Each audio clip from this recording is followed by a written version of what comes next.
जेवण न आवडल्याने बांधकाम मजुराला हातोड्याने मारहाण करून खून केल्याची घटना महमदवाडी परिसरातील एका नियोजित गृहप्रकल्पाच्या आवारात घडली। आरोपीने आणखी एकाच्या डोक्यात हातोडा मारला आणि तो गंभीर जखमी झालाय। या प्रकरणी कोंढवा पोलिसांनी एकाला अटक केली। भुवन सरकार असं खून झालेल्याचं नाव आहे।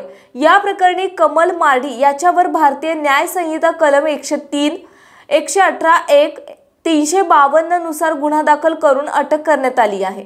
याबाबत शक्ती मंडल याने कोंढवा पोलीस ठाण्यामध्ये फिर्याद दिली। ही घटना महमदवाडी येथे रविवारी 14 तारखेला दुपारी 1:30च्या सुमारास घडली। पोलिसांनी दिलेल्या माहितीनुसार महमदवाडी परिसरात एका गृहप्रकल्पाचं काम सुरू आहे। गृहप्रकल्पातील कामगार वसाहतीमध्ये सरकार मार्डी राहिला आहेत।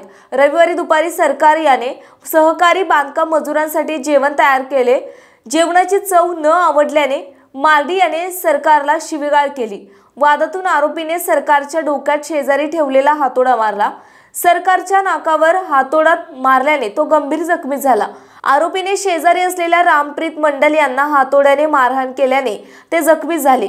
या घटनेची माहिती मिळताच वरिष्ठ पोलीस निरीक्षक संतोष सोनवणे आणि तपास पथकाने घटनास्थळी धाव घेतली। सरकार यांना तातडीने रुग्णालयात उपचारासाठी दाखल करण्यात आलं, मात्र उपचार दरम्यान त्यांचा मृत्यू झाल्याचं डॉक्टरांनी सांगितलं। या प्रकरणी रविवारी रात्री उशिरा गुन्हा दाखल करून आरोपी मार्डी याला अटक केली आहे। पुढील तपास पोलीस करतायत।